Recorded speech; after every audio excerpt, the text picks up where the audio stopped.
Alright.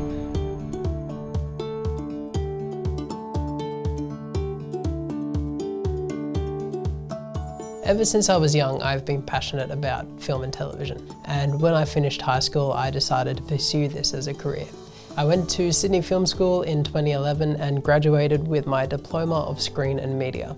And since then, I have been lucky enough to get roles on various television projects that have been broadcast on networks such as ABC and the Discovery Channel. Much of what you'll see in these videos is very hands-on, practical teaching, showing you how to operate various camera and lighting equipment.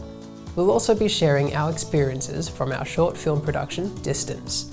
We worked hard to produce as much behind-the-scenes content as we could during the production to create a great educational experience that will provide you with the most in-depth look at a film shoot and what's expected of you as part of a film crew.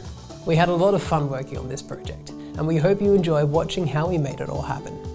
In as many of our video tutorials as we can, we are also including an alternative segment designed to show you how you might be able to replicate the effects of various equipment when you're working on a very limited budget. Alright, so let's get into it.